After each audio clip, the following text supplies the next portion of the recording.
Following are going to be Exodus pallbearers, Michael Phillips, Levis, Michael Silverman, Ben Bilow, Lynn Bilow, Jack Bilow. Gentlemen, if you'll please come up.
Ladies and gentlemen,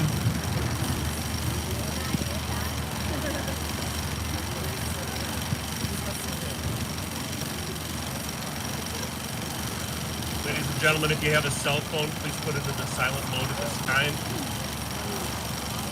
In addition to everyone that's here today, we have about a dozen or so people that are logged in that are watching the service take place at the moment.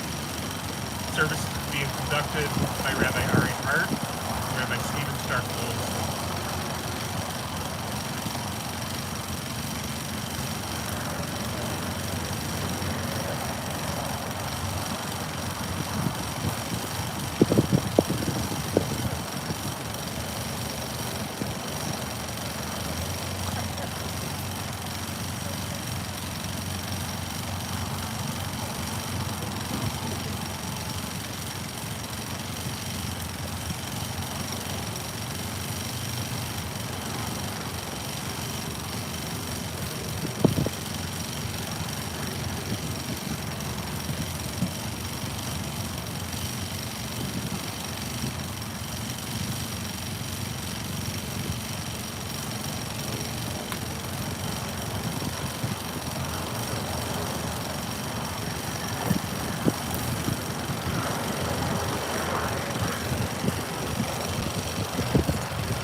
Lynn Bilow, wife of David, cherished mother of Joshua, and the late Lee, whose presence we also feel very much today.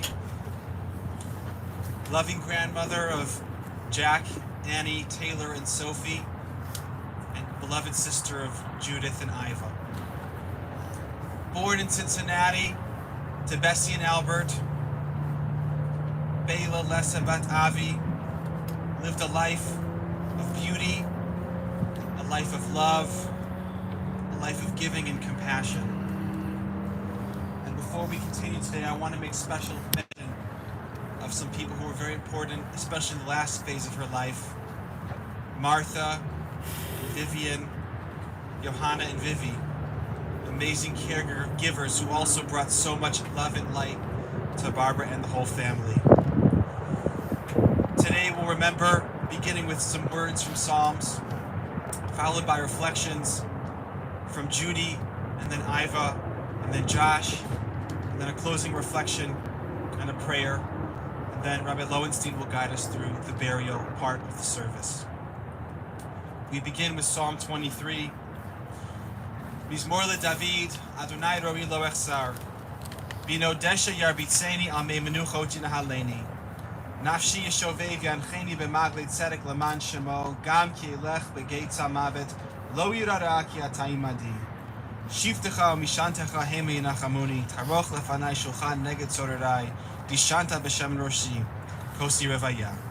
Ach tov achesed yudefuni kol yemei chayai, v'shavti b'veit Adonai la'orech yamim. A song of David, the Lord is my shepherd, I shall not want. God causes me to lie down in lush pastures. God leads me beside tranquil waters. God restores my soul and guides me in righteous paths for God's name's sake. Though I walk through the valley of the shadow of death, I will fear no evil, for you are with me. Your scepter and staff, they comfort me. You prepare a table before me in full view of my adversaries. You have anointed my head with oil, my cup overflows. May only goodness and kindness pursue me all the days of my life, and I shall dwell in the house of the Lord for length of days. I want to invite up Judy to...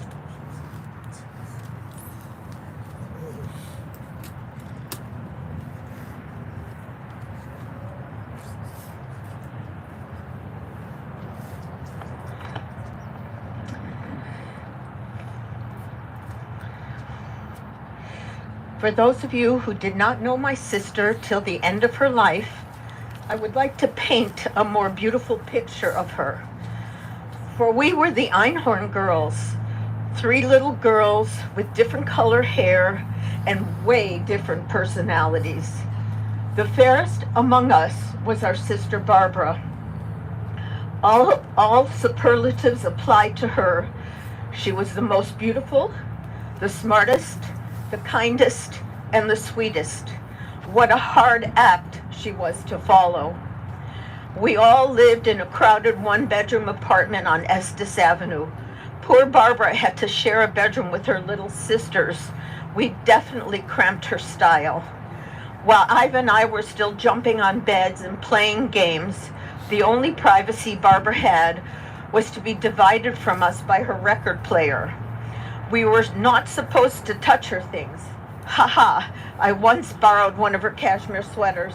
Oy, not a good choice. We finally moved to a 3-bedroom apartment when Barbara was 15. From the time she was 11 or 12, she had slews of girlfriends, and the boys used to line up to date her. She won a National Merit Scholarship, and as most of you know, she was a first-class gifted artist. She won scholarships to study in many colleges, but chose the Art Institute. Some of us are lucky to have her paintings hanging in our homes. But like everyone else, Barbara had her share of adversity. In all of this, my sister was as ever generous of spirit and supportive of others. In all of that, she married David, to whom she was married for over a half century, and to whom she was lucky enough to have till the end of her life. She bore 2 amazing sons, Lee and Josh. She was so proud of them. She used to come hear me sing. She was never jealous of anyone else's successes, just proud. She used to say, "Judy, you are so brave."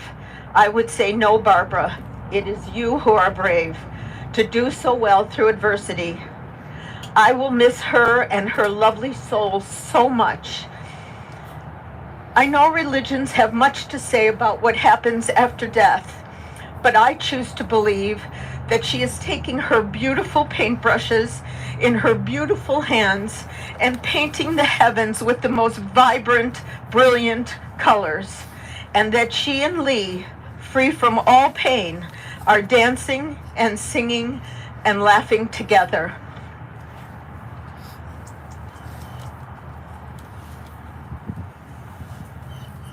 I'm going to invite Ivy to come forward.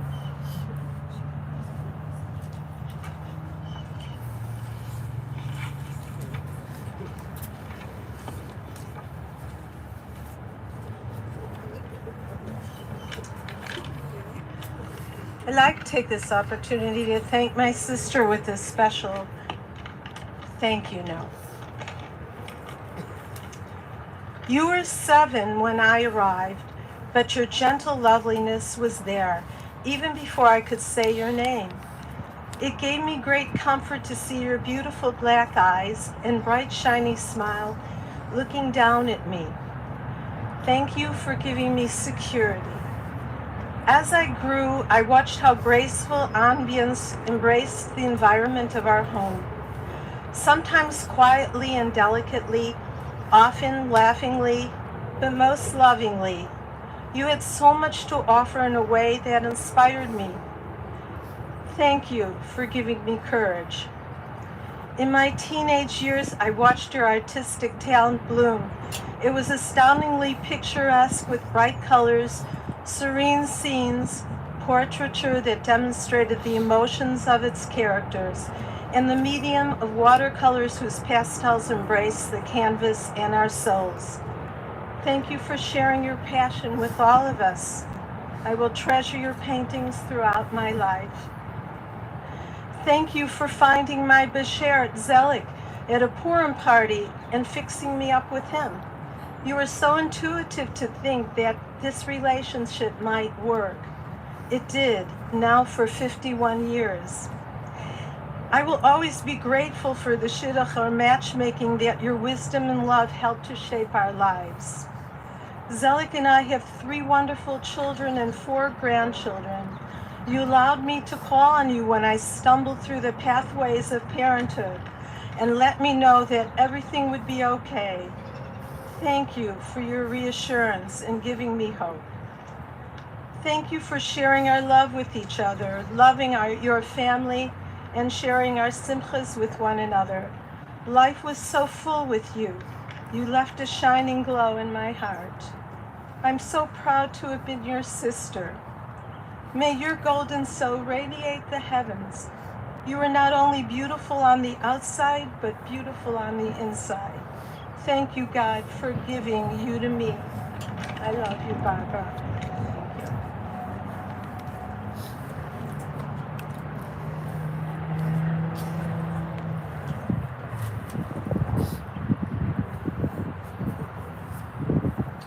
Josh, come forward.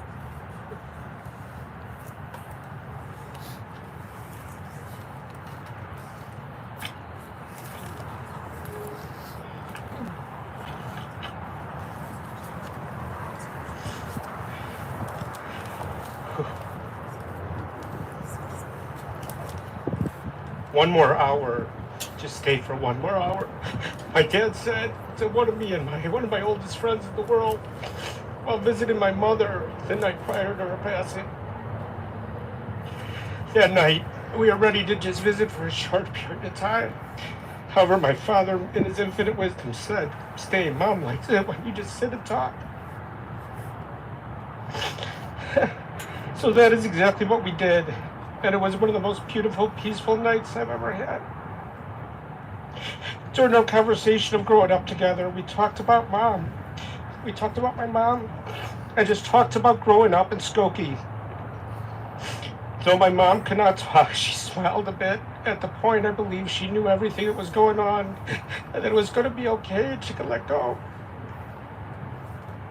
It is my belief and the greatest testament to a person's life when you tell everyone what you've learned through good times and not so good times. This is just that, and I'd like to share through my eyes what I saw and learned from the most amazing angel, Lynn Bilow. So starting with the current and our last month, what I've learned having to help make decisions to put my mom in hospice. End of life is never easy. We all experience it at some point. However, during end of life with dementia, it is more of a journey. When the doctors told my father and me that there was no other treatment they could provide, the first statement my dad shared was, "What else can we do?"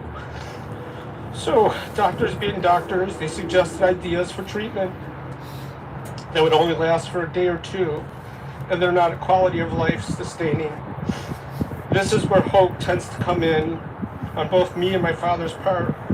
Given hope, the most difficult challenge was having my dad and myself come to the conclusion that we had to put my mom in hospice at home. I experienced that great concept of having to set aside emotion and making decisions on the facts and what the doctors were telling us. These were indeed facts. This is one of the most difficult things I had to do. However, I was prepared. I can tell you that clarity in making decisions over life matters, and it is an exhausting experience. One, just the facts. Truly understand the facts and then make decisions based on those facts. And you have to take emotion out of the equation. Be brave because emotions only distort those facts. And in times like this, decisions needed to be made, sometimes very difficult. However, we all need to make them and take it all in and just make those decisions. So death teaches us about life. So my mom could light up a room with her smile and energy. Everywhere she went, she would say hi to everyone. And anybody that glanced at her, she would say hello and know them personally. Her personality was very outgoing and calming at the same time. We would never go on vacation without my mom at least making a handful of friends. So with this, she taught me the value of presence and connecting with people. Mom would come home after nights out with my dad, and prior to taking off her coat, she would come into my room and give me a hug, kiss, no matter what time it was. My mom taught me the importance of a kiss goodnight and the importance of touch. When things were going wrong or I just needed advice, she would say, "It's okay, it's okay." Just those simple words taught me not to worry so much, and it turns out that things were always okay. Compassion. My mom was one of the most compassionate souls. She would, for hours, sit there and listen and connect. This was extremely calming when things were going slightly out of control.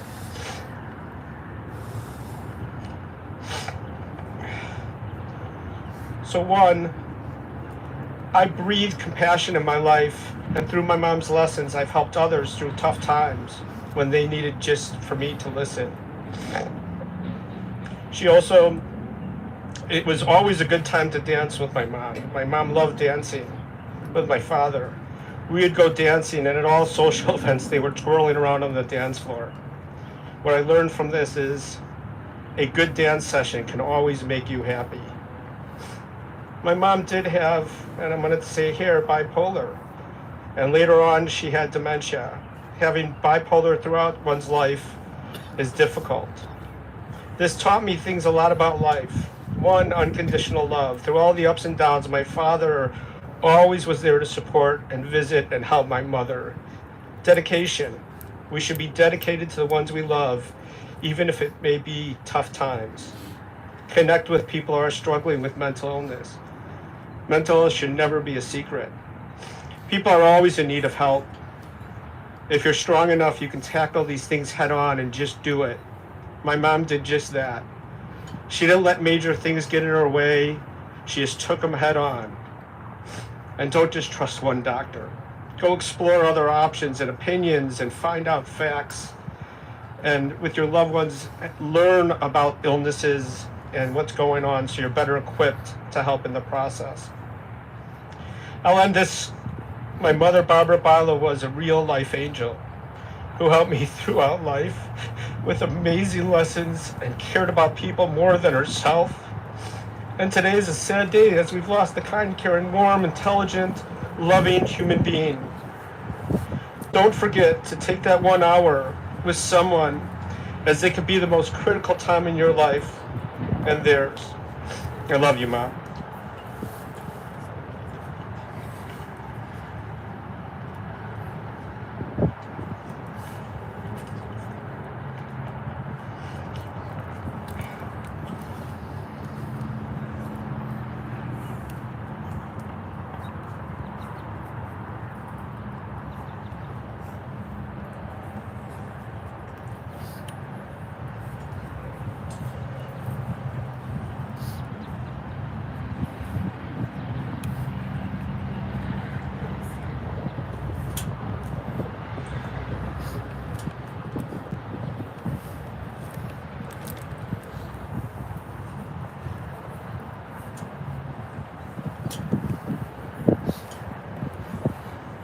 This past Shabbat, we read the book Shir HaShirim, the Song of Songs. Shir HaShirim is a book unabashedly devoted to beauty. It's all about beauty, the beauty of God's creation, and the beauty of a woman, the Shulamit woman. Shuvi, Shuvi HaShulamit, Shuvi, Shuvi v'nefazebach. Come back, return, Shulamit woman. Come back that we may gaze upon you. There's a debate in the rabbinic literature about the Shulamit woman. Some rabbis wanted to write it out of the canon. Say, what is this love song, this sensual song about beauty doing in the Hebrew Bible? But famously, Rabbi Akiva says, no, it should be in our canon. And not only that, it's the most holy book we have. It's a book about love and beauty. And I think this sums up Barbara's life. A life always striving for love and beauty. The big romance in her life, of course, was the love she shared with David. David, you met in high school and then reconnected on the train just after you had finished gotten your first paycheck. And with that paycheck and a red MG convertible and your good dance moves, you were able to seal the deal with Barbara, chasing away many other suitors. And together you raised a beautiful family with two beautiful, amazing sons.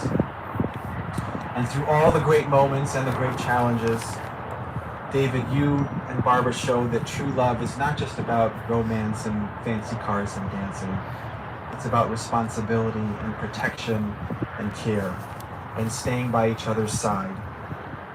And David, as a testament to that love you shared, you were her fierce protector and caregiver.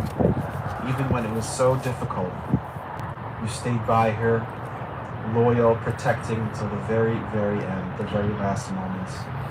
And even in those last moments, you were always still so connected. She loved you and would ask for you and counted on you and was calmed and comforted by your presence always.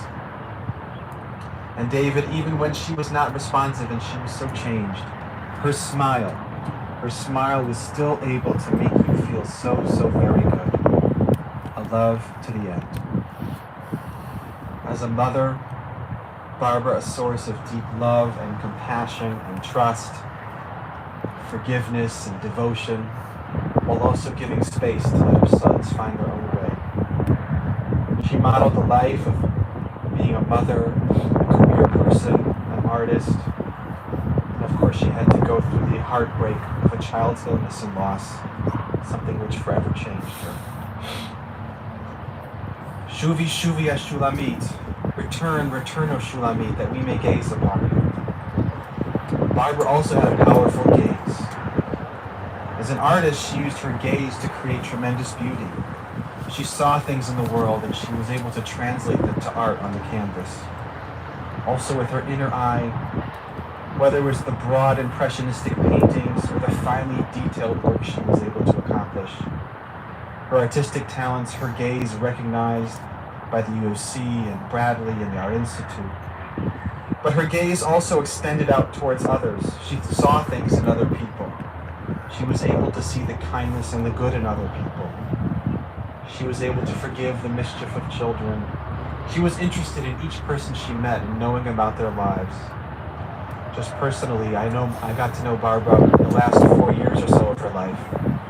And even as she struggled with dementia, she still had a great interest in me and my children, and remembered many, many things about my family as my family grew. We would talk about my kids, and she would ask me about things I had shared months before. She really looked out towards other people and saw the goodness and wanted to know and connect with them. Shuvi, Shuvi, Ashulamit, turn, return, the Shulamit. I think many have wished she could turn. She could turn and we could gaze upon Venechazabach, we could gaze upon the Barbara we knew before the health challenges began. But perhaps there's some comfort now, as others have shared, in the image that, together with Lee, she's in Shemaim, in the heavens. She's returned to her original form, Shuvi, Shuvi. And there she is painting, with Lee playing guitar, schmoozing and laughing. There's another book of Solomon, the book of Proverbs, which contains the line, Eshet Chayo, the woman of valor, and at the end it says, Sheker HaChaim Behevel HaYofi. Solomon contradicts himself. In the book of Shir HaShirim, the Song of Songs, he talks about how amazing beauty is. And in the book of Proverbs, he says that beauty is a lie. Beauty is vanity, it fades. And like all good things, it's a debate. And while it's true that perhaps beauty may fade externally, it also can live on. And that's the teaching of Shir HaShirim, the Song of Psalms, how beauty lives on. It lives on in Barbara's paintings. It lives on in the beautiful memories we hold inside of us. Barbara found beauty in a world that can sometimes be ugly, but she made the world a more beautiful place with her art, with her kindness, and with her love. And for that, and so much more, we are forever grateful, and we will miss her very much. We'll now recite our prayer for the ascent of Barbara's soul. Please rise if you are able.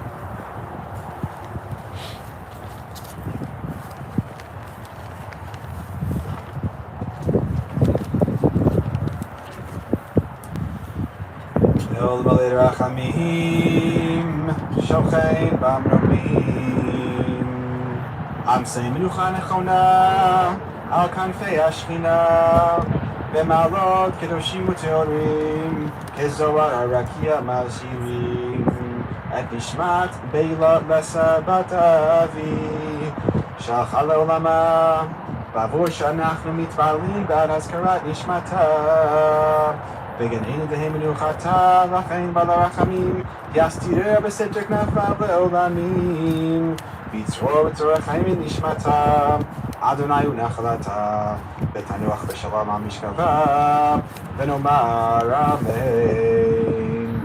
God, full of compassion, who dwells on high, Grant perfect rest on the sheltering wings of your presence, in the lofty levels of the heavens who shine as the brightness of the firmament, unto the soul of Bela Lessa Bat Ali, Barbara Bilow, who has gone to her world and for whose memory we pray. May her rest be in paradise. May the Master of Compassion bring her under the cover of God's wings and bind her soul in the bond of life. May the Lord be her heritage, and may she rest on her resting place in peace. And let us respond, Amen. We now transition as Rabbi Lowenstein will lead us through the burial service.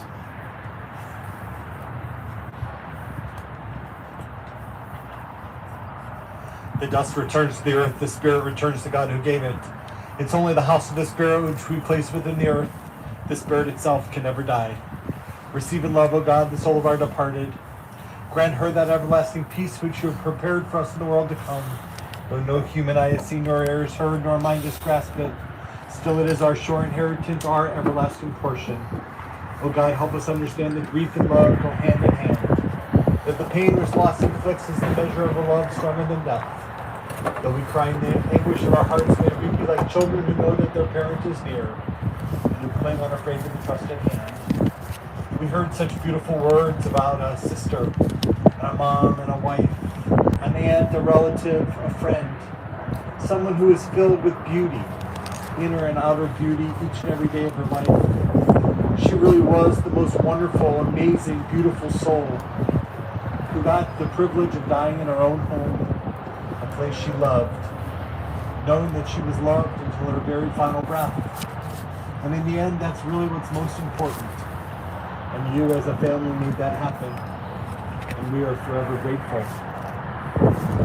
Barbara was intelligent and creative, insightful, lovely to be with, beautiful, a beautiful lady inside and out. She always looked beautiful, so well put together, beaming with pride. She was stylish. And now she's free of pain, free of constraints, dancing up a storm with her beloved son. There's a beautiful story that says an angel came from heaven with the mission to find the most beautiful thing on earth. So the angel came down, looked around, and clipped a beautiful rose that was just the most beautiful rose, just about ready to bud, just about ready to blossom. And then the angel came back and saw a beautiful baby sleeping in its crib, and took the baby. And then the angel came back and saw a mother taking care of her 2 sons. And the angel said, "That's the most beautiful thing on earth," and took it up to heaven. And a few hours later, trying to make a decision of which was the most beautiful, that beautiful rose, once it was clipped from the vine, withered and faded. And that beautiful baby that was sleeping woke up and was a holy terror, and was crying and whining. The only thing as beautiful in heaven as it is on earth is the love of a mom, the love of a sister, the love of a wife, someone who made this world better by the way she lived, by the way she laughed, by the way she loved. Even though with dementia there's been a long goodbye, we gather here as we return her to the earth, next to her beloved Lee. Just almost 3 years and 2 weeks since we gathered here in May to bury him. And as the vault lid is placed upon the casket sealing it here at this family burial plot, we know that what makes us who we are is a body and a soul. And at every funeral we've ever officiated at, we've said that the body returns to the earth, but a soul can never die. And so you'll hold on to that soul, you'll hold on to the essence of who she is, was, and will always be, and that will bring you comfort and strength each and every day of your life. A cemetery is filled with bodies, but not one soul. because we hold on to those souls. They live on. And as I look at the beautiful picture on the front of the service supplement, I'm reminded of the beautiful words of Simon and Garfunkel, of all people. They wrote a song called Bookends. Time it was, and what a time it was. A time of innocence, a time of confidences. Long ago it must be, I have a photograph. Preserve your memories. They're all that's left you. I want you to look at that smile. I want you to look at that bright red lipstick. I want you to look at that, just that beautiful, beautiful soul. And know that we're in the business of preserving memories. We're in the business of making sure that the memories of the people that we love live on by their good works, by their compassion, by their persistence, by their determination, by their love. As the Einhorn sisters, you did a beautiful job of preserving those memories of your family, and will continue to be each other's memory keepers. As we begin the burial process, I invite family to come forward to place a small shovel full of earth into the grave.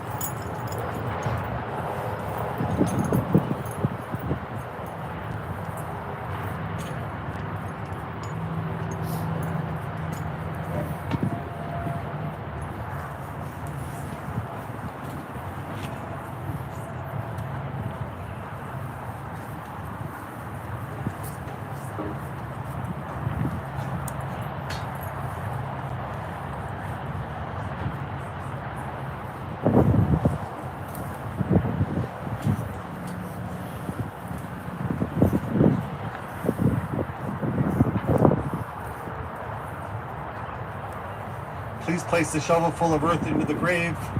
We add earth from the land of Israel, hoping and praying for a world truly at peace, a world of beauty as described in Song of Songs, a world filled with that beauty, hoping and praying for that world to happen.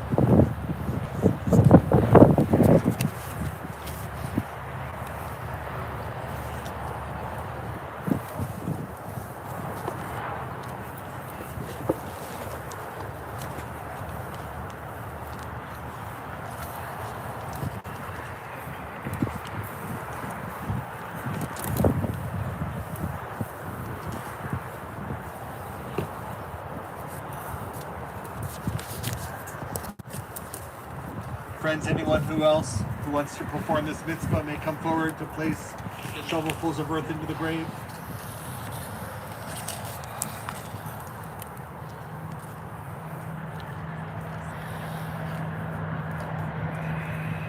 Once enough earth is placed in the grave, we will say the mourner's Kaddish. A prayer that does not talk about death, but reaffirms our commitment to life.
Friends, if anyone else wants to perform this mitzvah, you may do so.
Family, please come forward. Family, please come forward.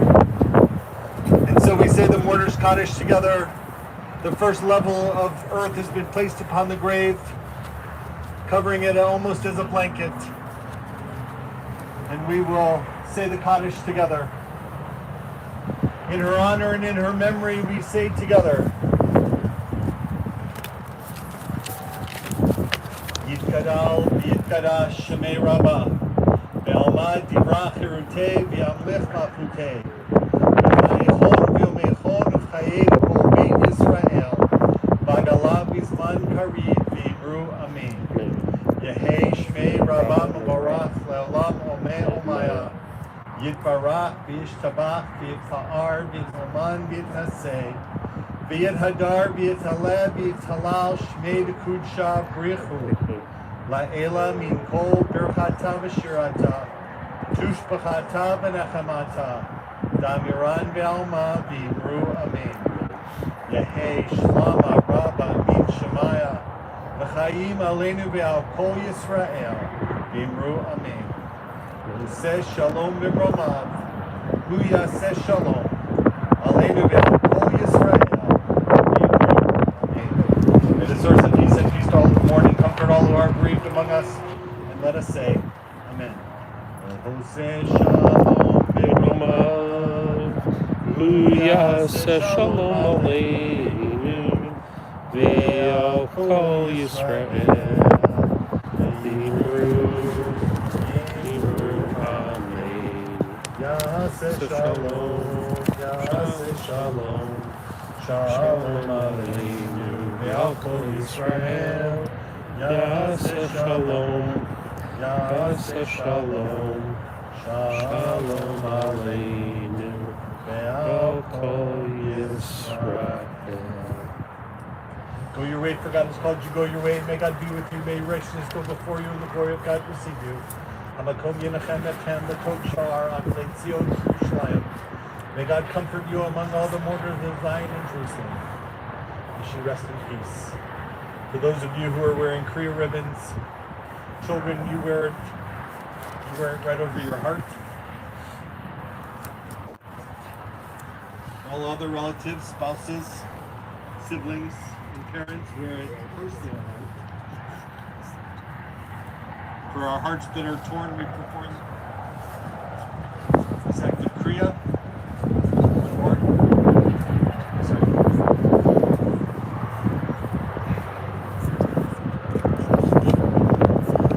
When we tear the Kriya ribbon, we don't tear a piece away, we just tear the actual fabric itself. So it's still whole, but there's a tear in it. And I think that that's a pretty apt reminder for you, that your hearts are still whole, but there's a tear in it that you're going to always feel. Even the best seamstress, even the best artist in the world, when they repaired this ribbon, there would always be a mark. But we use that mark to go on with life and to know that we continue on, we live just as she lived, with goodness, with kindness, with chesed, with beauty. And we keep dancing, and we keep painting pictures, and we keep cherishing our memories, because no one can take those away. Baruch atah Adonai Eloheinu melech haolam dayan hamet. We praise you, our God, dayan hamet, the judge of truth. For it's God's judgment that has taken her, and we accept that. Friends, if anyone else would like to perform the mitzvah, we continue to fill in the grave, and then the cemetery workers will fulfill their responsibility and put in the rest of their earth.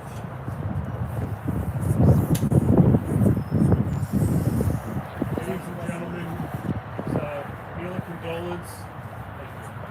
There's a meal of condolence and Shiva. The meal of condolence information is on page 2 of the handouts. Page 3 it has the Shiva information. If anybody didn't get one of these, raise your hand and I'll see if I can find a few more.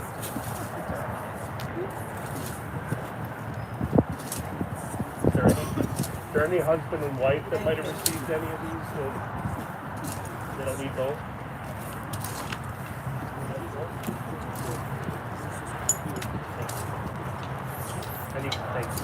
Anybody need one? Huh? Yeah. Thank you. Oh, I got you. Just take it.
Now it's even harder. Now it's like it's the kids from COVID. Yeah, here's a lot of them. So there's a lot of things there. There's no consumption. Next year should be all right.